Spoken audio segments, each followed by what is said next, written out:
I think that is true. Honestly, it was a while ago. It was so fun, though. It was so fun having There's been a you whole on. pandemic There's in between. Been so many things that happened. But your book is fantastic. Thanks, Cynthia. And I have a lot of things I want to talk about. And to start this conversation, before I say this, you all know, I hope, that is how you ask questions. You scan it, you can type your questions, I will see them, I will choose them when it comes time for questions, and those of you at home, same thing. Everybody sends their questions in, there will be some question time at the end. But to talk about your book, we have to talk about a few things that not everybody might know about because they kind of set up what your journey is. Let's give them some context. Let's give them context. So first of all, for those who aren't familiar. I'm sorry that my chair is so much better than yours. I've made it. What can I say? Have you seen my chair? This is pretty comfortable. What is the slow food movement? Yeah. What is the Arc of Taste? Yeah. Okay, so this book is inspired by, you know what, let me take it back to the inspiration point. Sure. Someone sent me an article from BBC Travel. I wish I knew who I would credit them. I should look at my email. But it was an article about the rarest pasta on the planet. And this pasta is called su filindeu. And at the time that article was published, only about 3 women still knew how to make it. It is the recipe, and in particular the technique to make it, had been passed down through women of the same family for the last 600 to 800 years. And you can only eat it if you complete a 37-kilometer overnight pilgrimage to the mountains of Sardinia. And then you're fed a bowl of this special pasta in sheep's broth with pepperoni cheese at the end of it as a part of this excursion. And of course, like a stunning combination of things. You have to go on a quest to eat this rare pasta. But basically, only 3 women knew how to make it, and all of them were getting older. And so the one woman who was sort of the main advocate for it, Paolo Abruini, she realized that this needed to change, or this tradition was going to be lost. So she began opening up a pasta school to teach this particular type of pasta, and then began making it other times of the year and giving it to restaurants and innovating it. And she began to collaborate with Slow Food. Slow Food is an international organization that started in Italy. It was founded in the late 80s in reaction to a McDonald's being opened up next to a famous Roman landmark. So it is this idea, this direct antithesis of fast food. Slow food is the local, it's the handcrafted, it's su filindeu. Which, by the way, means the threads of God. It is a serious pasta. And so this item was then onboarded, that's their term, to the Arc of Taste. The Arc of Taste is one of the main focuses of their work, and it's an online encyclopedic reference of nationally, I think we're over 1,000 now, rare, local, endangered foods. In America, the list is well over 300. There's an American-specific list that is divided by region as well. So this idea of slow food, which I kind of heard about before, but the Arc of Taste was in this article, and that's what really sent me down a rabbit hole pretty shortly after my first book, 8 Flavors, came out. And I just thought that there was something there. And, 1 million years later, I think I did my first interview in 2017, really began this book in November of 2018, and it came out this past October. So books take a long time. That is true. Now, there's one topic I want to focus on, but before we do that, how did you go about choosing where you were going to go around the U.S., what you wanted to focus on? Yeah, so there are 8-ish ingredients that I focus on. The list is plants and animals farmed and foraged. And there's some other ones pop up. I talk about one story in the intro, one story in the conclusion, and as I would research ones, it would often have a connection to maybe other things, and you begin to sort of perceive the world a little bit differently in terms of oh, that's an Arc of Taste food, that's an Arc of Taste food. And honestly, I just made myself a big cup of tea and designated an afternoon to sit down with the Arc of Taste. And I know I wanted to sort of explore the different regions that were represented and have at least one that represented all these varying locations in the United States. And it was easier than it sounds, because as I would kind of go and start looking at the items divided regionally, there would just be ones that would jump out. There's a lot of tomatoes on the Arc of Taste. Some of them are interesting tomatoes. But then you would come to the story Hawaiian heirloom sugarcane. And it ties into this whole idea of the Polynesian Triangle. And that is the area that was settled by people who basically originated in Papua New Guinea, but then spread out over thousands of miles, the northernmost point being Hawaii, the southernmost point being New Zealand, or I guess that's kind of the one angle. But these are people that were so good at traversing the ocean, they also made landfall in South America. And when they were settling a new island, they packed their canoes with what are now being called kupuna crops, like elder crops, and sugarcane was one of them. And there's 45 different varieties of sugarcane that historically had all different uses and were adapted to the varying microclimates of Hawaii and vary in color from dark purple to black with gray stripes to green, pink, and yellow vertical stripes. And so there would be these stories that were not only surprising, that were this access point of something that I had no foreknowledge about, but also I could tell were linked to a much deeper cultural story. So those just seem to jump out and fall naturally into place. I mean, I also originally picked this as a 10-chapter book, which is honestly insane. It would have been like 600 pages, and then I got tired and I ran out of money. But then also you pursue stories and you kind of like, you pull the thread and then it just comes loose in your hand as opposed to leading to this much deeper tapestry. So things did get sort of moved around and changed, and the book just evolved a little bit over time. So for those of you who don't know, I'm just going to say what the topics are and then say why I chose what to focus on in case during question time you have specific questions you want to ask. But obviously there's the local sugarcane in Hawaii. There are these very cool dates in California. There's a breed of sheep called Navajo Churro sheep, a particular method of salmon fishing called reefnet fishing, heirloom cider apples and cider, and filet powder used to make gumbo in Louisiana, and Carolina African runner peanuts, and the one I would like to focus on with you tonight, in particular because of the themes of changing environment and climate change and kind of what we can do to support these resilient crops. Right. I want to talk about wild rice. Yeah. So first of all, what is wild rice?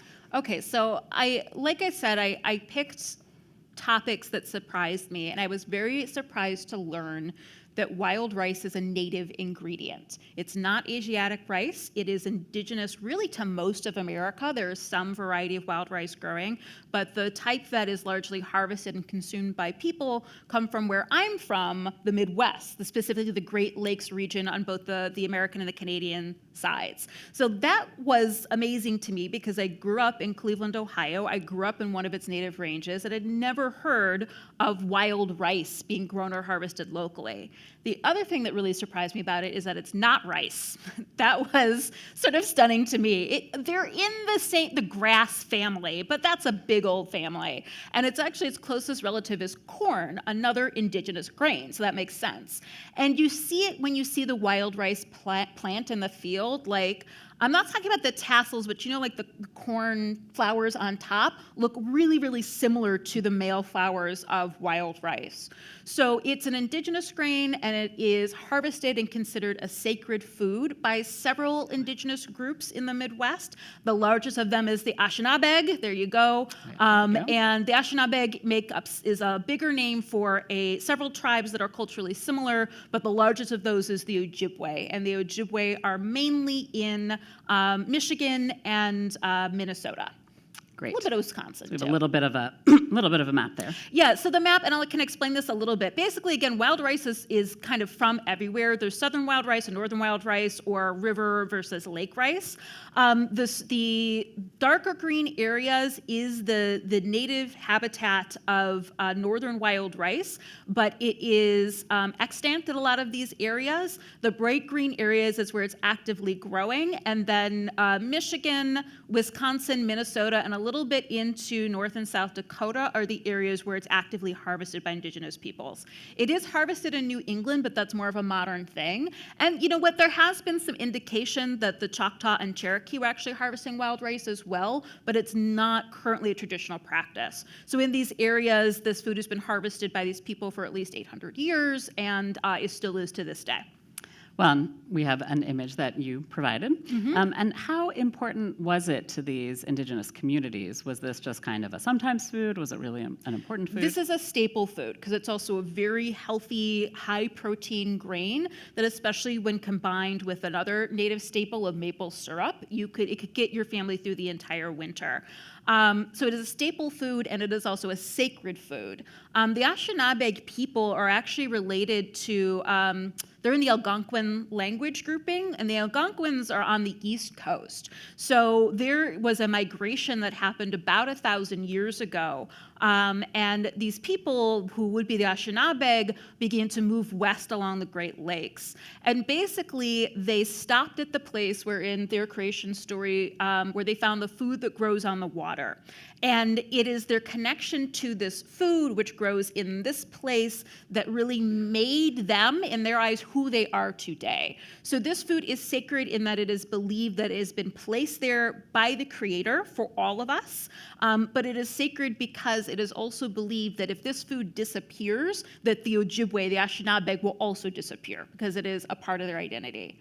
And I just want to say, too, I am not here to speak on behalf of Native people or for Native people. One of the incredible things about writing the book is that I got to go to these places, and my goal with this was to provide a platform for Native people to have their own words spoken. So the disadvantage of just having me here talking about this is that I am in many ways not the expert. This is not my cultural grouping. But if in the book, these are the people that I got that were generous enough to welcome me into their world, their reservation, their life, their sacred foodways, to share parts of their life and their story with me, their words are in this book. And so I just want to say that I feel like that's a much more authentic telling of the story than one that I can do here on the stage. Let's talk about that, your experience, what you learned from them when you were there. Where did you travel for your wild rice So I visit? flew into Minneapolis, but then I went to the White Earth Nation, which is a 4-hour and change drive north, and it is not the furthest north reservation. North of that is the Red Earth Reservation, and they're considered the most traditional Ojibwe reservation because they are on their homelands. They weren't shifted. The American government moving Native people off of their lands was not just a tactic to get that land, it was also a tactic to destroy those cultures. Because if you break someone's relationship with their land, you're breaking their cultural traditions as well. You're breaking their language traditions, and you're especially breaking their food traditions. So the idea is when you go to Red Earth, they're the ones who know how to be Ojibwe. And one of the, just between you and me, no one else here. One of my favorite things about it is that the missionaries couldn't gain a foothold in Red Earth because they were such a deeply native area. And I shouldn't even laugh at this, but the Red Earth Ojibwe burned down 3 Catholic missionaries before the Catholics gave up. And I'm just like, good for you. And to this day, Christianity has not really invaded sort of natural belief system in the way it has other places. So all that aside, I went to White Earth. I stayed in the casino. It's basically the only hotel. And in their delicious buffet, they featured a lot of locally grown wild rice products, everything from sort of it still is the upper Midwest. And I thought I was from the Midwest, but upper Minnesota, they are out Midwesterning me up there. Every item in the buffet had a dairy product in it, and I realized that they're single-handedly keeping the dairy industry going. So it'd be a creamy chicken casserole with wild rice. There'd be wild rice flour desserts. So I went up there because on these reservations, not only is the traditional harvest still going on, but these are protected areas. So I could go into Michigan or Minnesota and harvest wild rice on some lakes, but some lakes are designated for the use of Native peoples only. And so I made contact with someone there who was like, yes, come. We sell our wild rice to the government. We sell it to Whole Foods in Minnesota. And we sell it online. Anyone can get on the White Earth Reservation and buy a bag of hand-harvested wild rice. And so I went out for basically the opening days of their wild rice season, which lasts about 2 weeks, and hung out and just saw how the whole process worked. Which is really wild. Take us into the water. Yeah. In your experience, what do the plants look like? What does it Yeah. feel like when you're out with people who know what they're doing and are harvesting? Yeah, I went out with two kids, basically. They were like young 20-somethings who both work nights in the casino. So most of the like older men would be out there at like 5 or 6 in the morning. They said the rice falls better. But then you'd get the second wave of like the 20-somethings after they woke up, or like high school students after school let out. You work in teams, just like in that traditional drawing too. And there's one is called the polar and one is called the knocker. And the polar, depending on where you are, stands either in the front or the back of the canoe. In Minnesota, it's in the back, but if you go to Michigan, they'll say that the Minnesotans do it backwards and they stand in the front. And their job is to basically, you're on these fairly shallow, really, this lake, I think I said was like 11 miles long. And he is like a gondolier, he or she. There are also teams of women out there. And they are poling the canoe through this wild rice bed. There's very strict regulations as to what the pole and the knockers can look like so that you're doing everything not to damage the wild rice as you're moving through it. And you will be fined heavily if you are. So they are looking for ripe rice. They're guiding the canoe. The knocker, which you can kind of see his arm here, he's sitting in the front of the canoe. And the knockers are two kind of thick drumstick-looking things. They have to be made out of cedar. They cannot be too heavy, again, so they're not damaging the rice. And he's parting the wild rice grains like hair, leaning it over the canoe with one knocker and tapping it with the other. Wild rice grains don't ripen all at the same time, so he's just releasing the ripe ones into the canoe. The ones that don't make it in the canoe, they fall right down to the bottom to the muck to reseed themselves. So the continuation of wild rice is also sort of dependent on human interaction because it's also the people harvesting it that are reseeding it at the same time. I think you can tell from here that from water level you cannot see anything. It is illegal to harvest wild rice at night because you can get lost out there all night long. And there are 4 docks, and they're each marked by an orange flag. Actually, excuse me, they're each marked by different color flags. So you end up at the same dock, but it is the only thing you can see when you're out there in the lake. You just get lost in it. And so the really practiced harvesters would come back with 600 to 800 pounds of wild rice in their canoe, just packed thick. And then the tribal government passes out these white bags. There were other buyers around too, and there's no rule saying you can sell it one place or not another. But the tribal government offers a really high price. I think when it was there, it was over $4 a pound. So 2 people, 800 pounds of rice. This is really a big payday for tribal members too. And there's sort of a local saying of like, "I'll get you when the rice comes in." That's when you're going to pay off all your loans. And so it's a really important time to like make house repairs, repair vehicle, especially because the season tends to be like early September. This is when people are buying school supplies and school clothes for their children too. So it is a really viable source of income from a traditional method. And then once the tribal government has bought as much as they want to buy, which I think this year I went out there was like, over 200,000 pounds of wild rice came off this one lake. Then usually people will go and do like another 300 to 600 pounds for themselves, and we'll process that. And that is still it's the most commonly eaten tradition food, not only of the Ojibwe people, but every individual eats like 120 pounds of it a day or something. So after it's harvested, it is processed, it's parched, and when it's done on a small scale, it's done in the same enormous kettles that are used to boil syrup. It's dried, then it's parched, then it's thrashed. You dance on it essentially. There are special moccasins that go up to your knees. Because I don't know if you noticed in the other picture, but he was wearing gloves and a flannel shirt. They dig into your skin. They have these little tails, and you get these angry red welts. So you have to be very careful when you're dealing with it. And then it's winnowed, and then it's stored. And so you do it on a small scale, or there are parching companies that will run 24 hours a day for 2 weeks, but there's no wild rice parcher store you go to. You have to build it all from scratch, and these are family businesses. And actually the one that I visited, his name just fell out of my head, but this is, they are white. They live on or near the reservation. It's 3rd generation family owned, and they're one of the major processes for the White Earth Reservation. So it is an indigenous sacred food, but it's also a part of the culture of everybody living in the upper Midwest knows what wild rice is, and it's a part of the foodways there. So we're talking about food. Food. Have to ask, everybody wants to know, what does it taste like? So it's very nutty, but I think that the most intriguing and lovely thing about it is that when you're cooking it, it smells like the lake that it came from.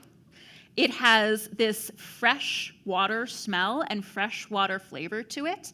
And it's so much of a place that it's incredibly genetically diverse. Wild rice from one side of the lake versus the other are different, and they look different. At one demo I went to, they had wild rice from the Mississippi and from White Earth and from Michigan, and the grain length was different and the coloring was different, and all of those wild rices are going to taste slightly different because they taste of the exact spot that they came from. And what I think might surprise people is that it's not actually the same as the wild rice you just buy in the grocery store if Correct. It's not labeled from a, done in a traditional manner or from a traditional... Well, that type of legislation and labeling only exists in Minnesota, unfortunately. And there has been, Native people are resilient and they are litigious. And I think that's wonderful. And I also think we're entering a really exciting new era with Deb Haaland as Secretary of State. She is a Native person, and the Secretary of State is above the Bureau of Indian Affairs. So a Native person, for the first time in history, is dealing with Native people in our country on a federal level, and that's really incredible. So all that to say is that this rice has been taken by white people, selectively bred, selected to grow in controlled paddies and grown in a way to be harvested by machine, and so that every kernel is the same length and every bag you buy is going to taste the same. And when I first came into this, I read an article where the Native people, the Ojibwe, were saying this is our sacred food, and a scientist was saying, well, we're not going to let religion get in the way of science, of progress. And again, I did just not Catholicism, but by the end of this, I realized that what Native people are asking is for white people to just stop fucking with their shit. Like, they just want to be left alone. And the idea of the sacred food is that it's not that the Ojibwe don't have crops. Many indigenous nations have done selective breeding in their crops and their animals for hundreds, if not thousands of years. But not this food. This food was put in the lake by the Creator, and it is not to be messed with. And so the fact that now there's a patented wild rice for the first time, the genome has been mapped, this is upsetting to our Native peoples on a sacred level. And speaking as a white American, like, we owe a lot. We have a lot to make up for. We have a lot of reparations we need to give, and yet we continue to take. So when you go to the store, you're going to see a wild rice that is very, very dark, almost black. That is paddy rice. That is not wild rice, despite the fact that it says wild rice on it.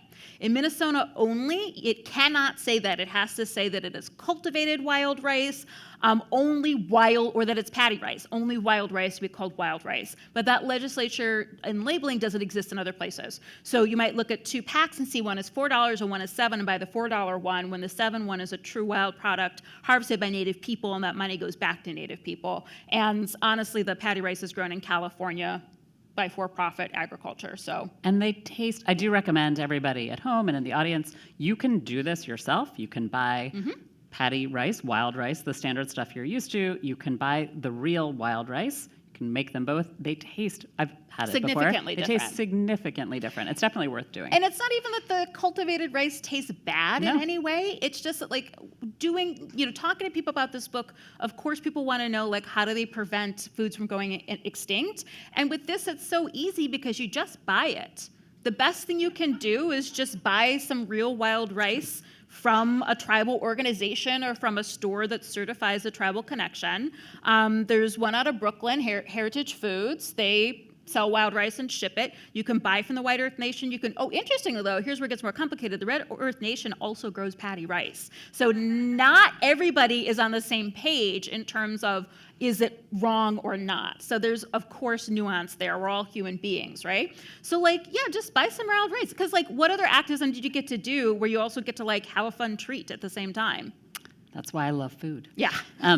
So I want to talk a little bit about kind of the theme of the Museum of Science right now and what we're here for, which is environmental challenges and resilience and climate change and all those things. And I think they come together in a really interesting way in wild rice. And so Does it grow where it used to? What have been some of the threats against it to this day so far?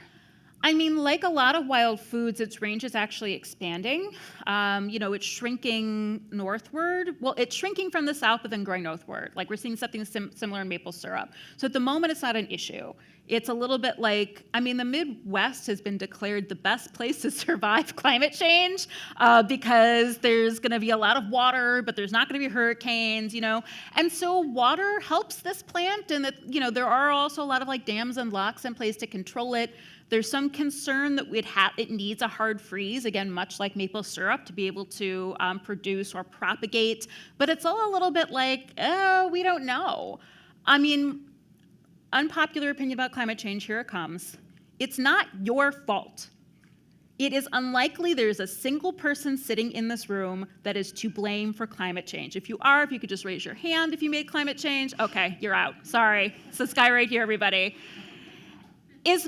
We are having a lot of anxiety put on our individual shoulders to fix climate change. And we can stop eating meat, we can drive electric, and those are both good decisions, but they are also not going to fix climate change because it is not my fault and it's not your fault. It is the result of corporations and corporate greed.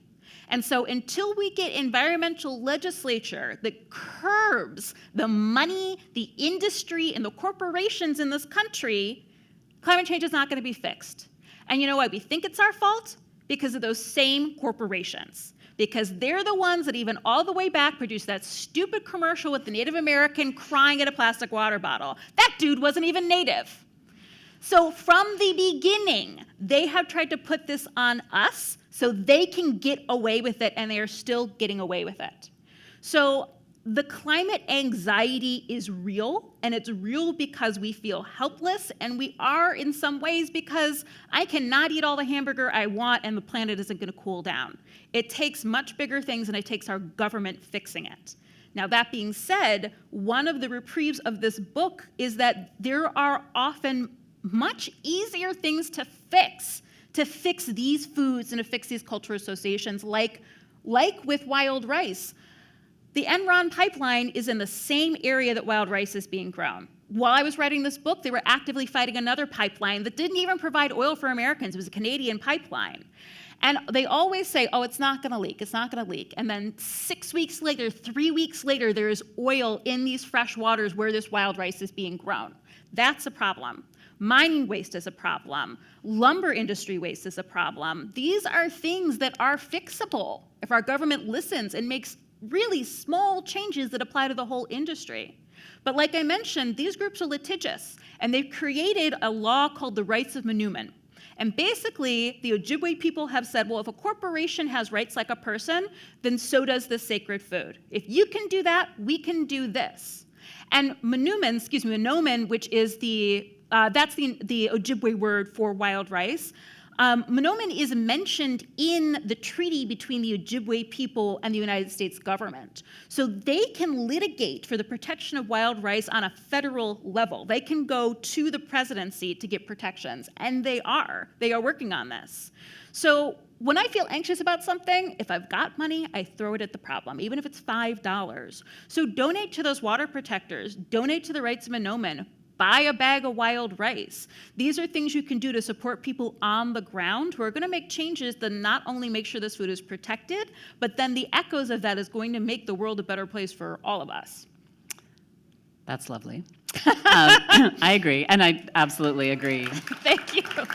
What's interesting about a lot of foods in your book and foods that aren't part of our kind of the 10 things that are the most eaten or the most industrialized of the foods we eat is how resilient they are. Yes. And one of the things I loved is a story you have at the end of this chapter, which takes place in Mentor Marsh. Yeah, in Cleveland. Yeah. So can you, I think there's just like a really lovely bit of hope there about, what foods there are and how things can find their place again. What happened?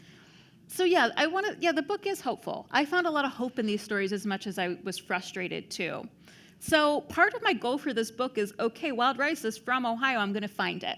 So I asked the one person that if there was wild rice, he would know where it was, and it's actually a mutual friend of ours, Jeremy Umansky. Jeremy Omansky runs Larder Delicatessen and Bakery in Cleveland. They are now multiple times James Beard nominated. He also wrote a book called Koji. He might have been here on the stage. He hasn't, but I actually wrote an essay in the Koji book. Oh, that's so lovely. Yeah.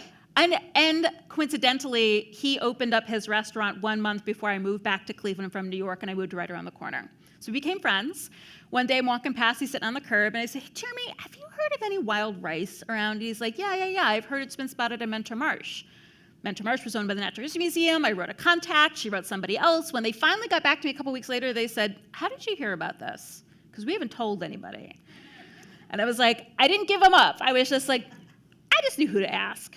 So Mentor Marsh is an area on Lake Erie that was like a thriving woodland swamp, buttressed roots, something you don't really think about in Northeast Ohio, until the 1950s. There were a lot of salt mines under Lake Erie, and these mines dumped salinated water into this marsh and killed everything. And when that happens, the invasives come in and take advantage. And in this case, it's a plant called Phragmites. You've seen Phragmites. If you've ever driven a highway, it's there. It is a tall, often dead reed. It's actually also known as common reed with a very fluffy top. In the wintertime, it doesn't die. Its way that it takes over is it leaves this really tightly woven system of roots and stems and suffocates all the other plants. It's also highly flammable. So this park, this swamp, this wetland, abuts to a residential neighborhood. And about 10 years ago, all that Phragmites ignited. It came very close to a residential neighborhood, and then also burnt up the park's boardwalk that went out into the marsh. So as a way to save money in the future, not having to replace the boardwalk, they decided to suppress the Phragmites in like a 10-foot to either side of the boardwalk, okay? They put herbicide on it. They got these big, they're called like marsh monsters or something, and they're just like these big guys that like drive around and like smush the Phragmites into the mud so it rots. What they didn't expect to happen is then that spring, 80 different plants sprung out of the earth, out of what's called the seed bank. All of these native plants that had just been waiting there for the chance to grow again. And so based on, the drone footage of that is incredible. It's this huge like monoculture of dead brown Phragmites, and then this vein of incredible bright green and pink from the marshmallows. They're a flower. They grow, all of these flowers, the elderberries, all the things that popped up. So based on that, they got a grant to do the whole, 400 acres of the marsh. And then in 2019, one of the naturalists was giving a tour, and she saw this really tall plant, and she looked at it, and she had just taken a class about wild rice, and she looked at it and said, I think that's wild rice. And so that first year, they went out and they counted, and they had something like 21 individual stalks of wild rice. Next year was the pandemic. I checked in, and she said, there's 120 now. The next year, in 2021, actually shortly before I moved west to Las Vegas, you can launch a canoe into the marsh from basically kind of the opposite side of it. And I decided to swim in and check out to see what was happening. And as I paddled through Mentor Marsh, there were literally thousands of individual stalks of wild rice. What had been a single plant had turned into an entire patty that this plant had just been waiting to grow, probably even before the 50s, maybe even longer ago, because it was a plant that is kind of there like before trees grow. Like once the swamp trees grow, it's like too shady. So they're estimating that these seeds had been in the earth for about 100 years. And so it really made me realize that we as human beings, we really do have the ability to fuck up our environment, but we can also unfuck that environment up too. If we invest money and time and effort, the earth is resilient, and with our help, it will fix itself. And I saw that right there in the marsh that day. I loved that story. So I am going to go back to this code here, and if anybody, I have plenty more questions for Sarah, but if any of you have questions, I'm going to look through here. Those of you at home, everyone, let us know what your questions are. So one of the viewers tonight is wondering about how protected the environment. These wild rice plants, they grow in water, they grow extensively in a pretty big area. Mm-hmm. how much impact are they having from what you were discussing earlier, the mines and the oil pipeline, and are these regions protected? Is the water, are pollutants still an issue? They are yes. They are theoretically protected, but somehow oil refineries are still being allowed to build pipelines through native lands. I mean, there have been years of ongoing protests of literally people standing in front of the pipelines being built, saying, treaty law is the supreme law of the land, but it apparently doesn't matter if you're a Canadian oil company. It's really confusing what's going on there, because this is reservation land. This is not American land. Reservations are sovereign nations within our country. They work in part with the federal government, but we don't own that land, yet somehow we keep giving permission for corporations to build their leaky-ass pipelines through these wetlands. So mining runoff is a problem. Again, there's things working their way through court, but we have consistently in the past, and still to this day, seem to be favoring money and corporations over indigenous peoples. I mean, that started back with the timber industry in Michigan and Minnesota, and the rotting debris in the waterways makes very acidic water. Wild rice is considered basically the canary in the coal mine for water quality issues. And then the building of those pipelines, they were also taking water. They needed water to build the pipelines and taking it in a drought. So whereas when I went in 2019 to White Earth, they brought in 200,000 pounds off of one lake. In 2021, they were able to harvest 10,000 pounds. And there's waxes and wanes in, the how fruitful the seasons are, but it's because they had to extend their docks because the company building this pipeline had sucked so much water out of those lakes. It's still very much a problem, and it's very much at risk. And again, it's the cultural importance of this food and the people that is at risk of being lost and is also being disrespected. I'm going to move on now past wild rice and go back to kind of broader stuff, and this is a question of mine. So I went around, and I went online, I poked around the Arc of Taste, which you can do. Anybody can do this, no matter where you're based. And I wanted to see what was listed in Boston, what was listed in Massachusetts. So there are products, I'm going to read this. There is King Philip's corn, the midget white turkey. There's bone marrow squash. There's a particular sausage called roll pins. Ooh. I don't even know how to pronounce it, which I've never heard of. I'm not a huge sausage eater, but Would you remember where it's specific to? I don't. It was in Massachusetts. Okay. I mean, we're vegetarian, but I'll go eat a rare sausage, But I thought it was interesting. One of these is a cooked food. One, not an agricultural product. One is actually a variety that was developed in the 1960s by breeders. These aren't all these kind of original native to this particular region, or something that is hundreds of years old. Were you surprised about that when you looked through Arc of Taste, or just me? Yeah, I'm not gonna lie, it's kind of a mess in terms of what is allowed to be on here or not. And I've talked to people who have worked on the Arc of Taste since it came to America in the 90s, and they've had the earlier you got in, the easier it was to get things like a sausage or a baked good on. But at the same time, there was a lot of resistance because this comes from Italy, and so they're used to pasta being made in the same place for 800 years. And so when they took the same rules that initially applied to European countries and brought them to America, the only things that could be onboarded were indigenous foods, because there were things like it has to come from the same region for a certain hundred of years. And then that, of course, totally disregards our entire immigrant history as well, and our entire history of trafficked Africans and African American culture as well, right? So, and then the other problem was, so then people started onboarding indigenous foods, and then the indigenous communities were like, whoa, we actually don't want anyone to know about this. We don't want your help, we're fine. And so it was just again, typically very white, for someone to be like, oh, I guess we should have asked them. So now there's also Slow Food Turtle Island, which is the indigenous-run front-end and focuses on indigenous foods that works parallel and with Slow Food USA and Slow Food International. So it's still a little loosey-goosey. They both had to change their rules for America because our culinary landscape is so unique. And I think that pushback also needed to happen on these very European ways of only this pasta that's been made for 600 years is food that we should save. So there's positive changes in there, but I think there's still sort of a lot of I don't know what's happening. It's a good idea, and then maybe there's a sausage, maybe there's a fish, I don't know. So you just kind of, it's a little bit of like, what do we throw at walls to get them to stick? Spaghetti is what my head said. Like noodles, you throw all the noodles at the wall, the spaghetti, exactly. You throw something. Sticks, see what gets through the system, see what works for your region, and it's a lot of like really dedicated volunteers trying not only to figure that out, but try to like make rules that are specific but not strict.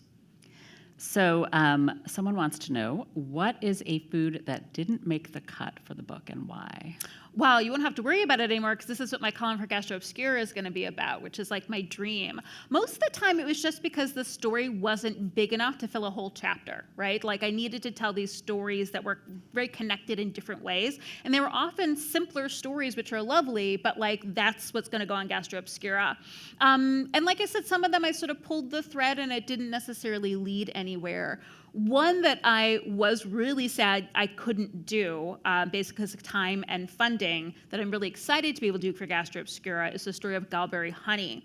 Because I really wanted to write about bees and everything both happening with bees in terms of colony collapse, but that also honeybees are colonizers. They are not from here, and they are pretty aggressive. They're kind of bullies to the native bees, too. So there needs to be a bigger conversation about like which bees we're supporting.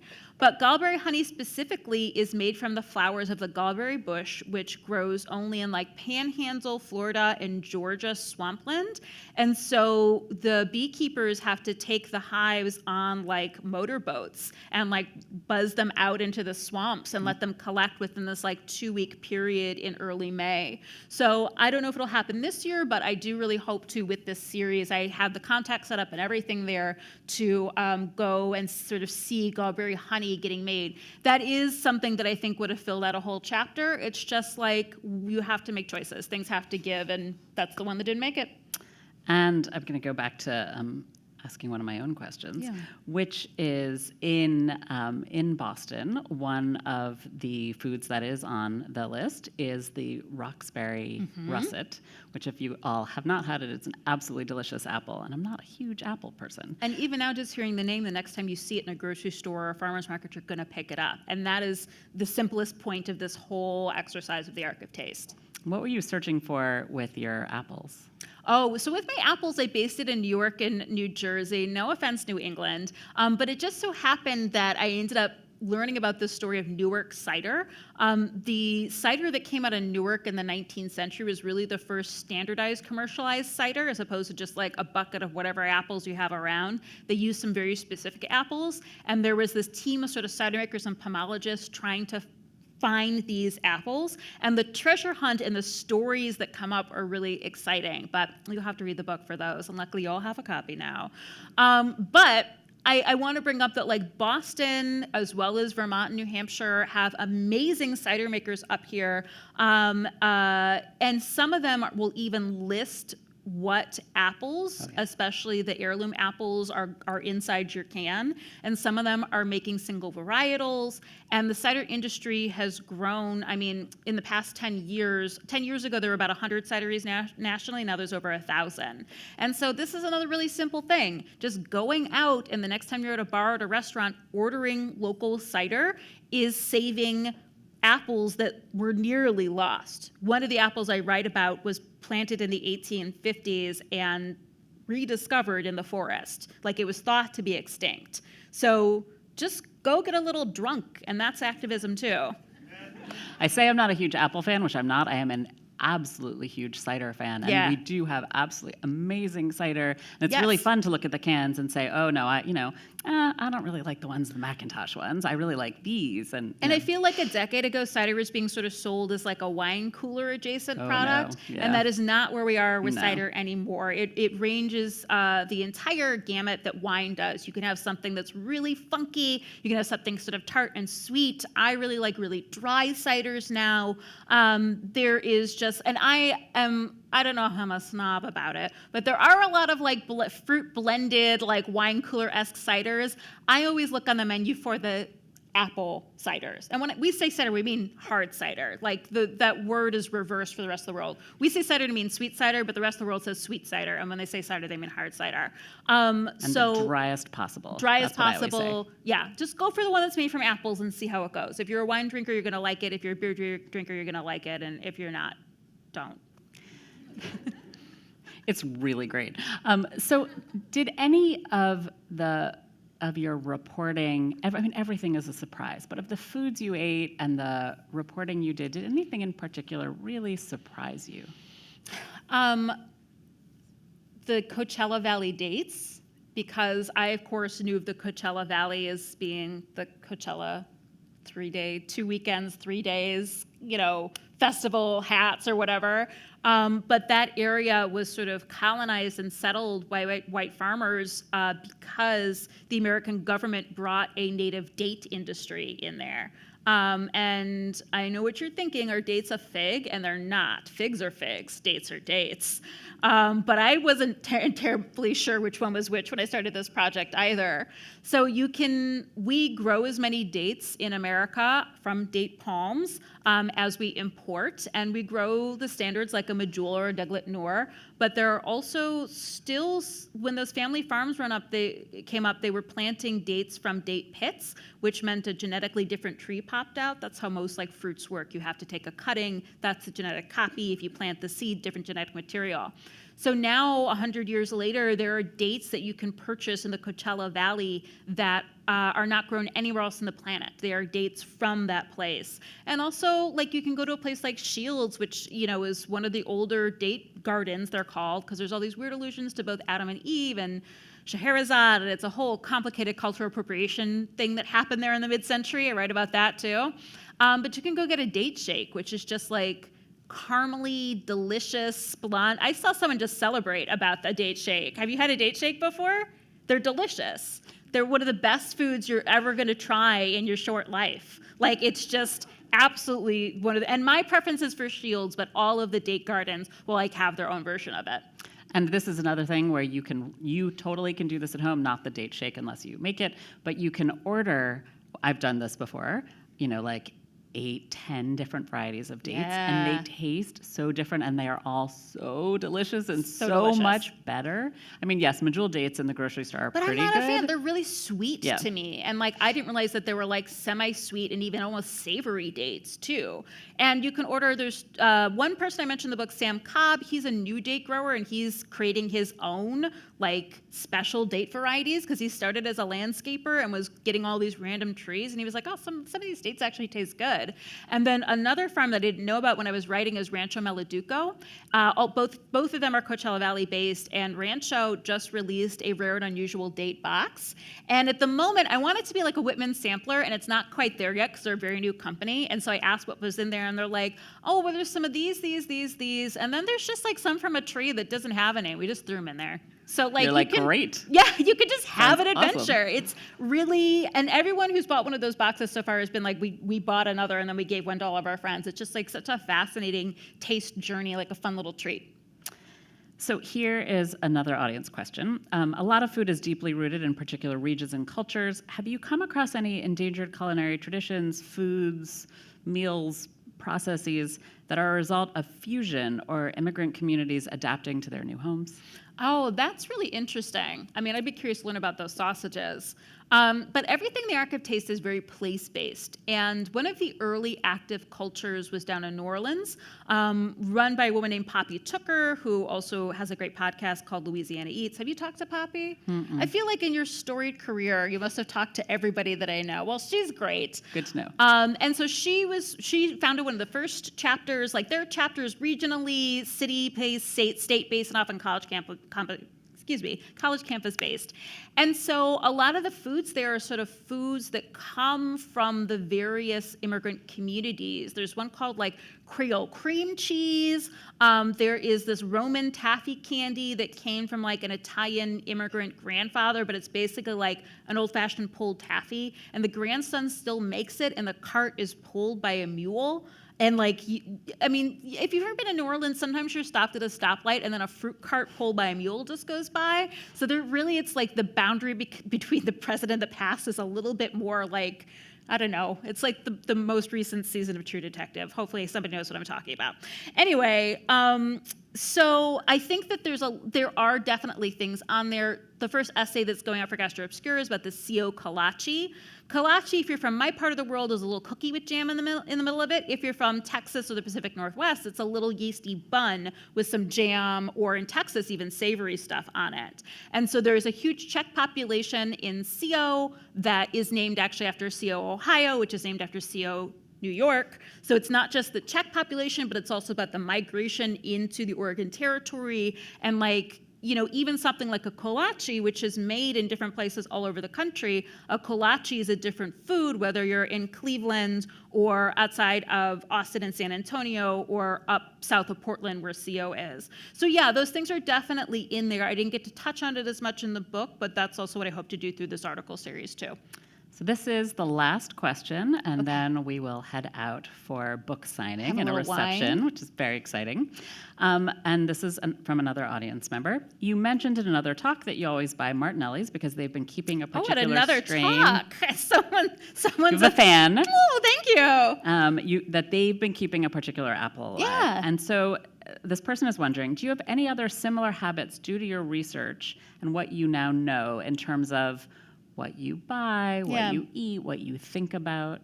Yeah, I mean, the Martinelli story is really cool, and another really surprising thing that I learned, Martinelli's primary apple is the Newtown Pippin, which is an apple that originated in the 17th century on Long Island, actually in an area of Queens that's now called Elmhurst.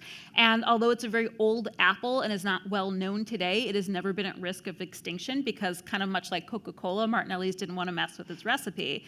So they're based out of California, and they pay orchardists a premium to make sure this apple stays in the ground, which is exactly, so you don't even have to go out and buy hard cider. You just get Martinelli's for your next family holiday, which is what I associated it. So I love that because I realized I'd already been participating in preserving this apple without realizing it. Yeah, I think it does, but it's more about how I travel. It is such a wonderful sort of endpoint to get to know a local culture, whether that's Boston or Hawaii or another country on a different continent, is to really be curious about the absolutely local foodways. I mean, I think even years ago I began to tune into this because you cannot meet someone from New Mexico without hearing about a hatch chili. It's on their license plates. Even McDonald's has to give the option of red or green hatch chilies on their hamburgers. That's amazing. So I feel like if New Mexico can influence McDonald's to make that change, then we can actually change this food system. That is what I see there.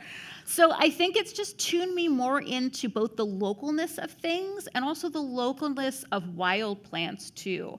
I feel this real need to sort of understand the wild culinary landscape, what is out there, what is edible, how have human beings interacted with it for however many thousands of years, how does it fit in with the animals? So it's not just going to the store, it's walking through a desert or a field and being I know you, nice to see you. I went on a hike in Ohio once where a friend who's another forager and I decided to count how many edible plants we saw on an August afternoon, and it was 30. There were 30 different plants. We counted ones that weren't producing necessarily in the moment, and now I live in the desert, and it was important to me to know those plants and know what they were used for and actively do that. So it is a shift in the way I see everything, and I think in the way that I appreciate foods. And it certainly is a lot more exciting to seek out a rare date than just have a chicken tender. That is a great line to it's a Buckeye chicken tender, in which case, a rare chicken tender, I would eat that. Well, thank you very much. Yeah. This has been absolutely delightful. Thanks, Cynthia.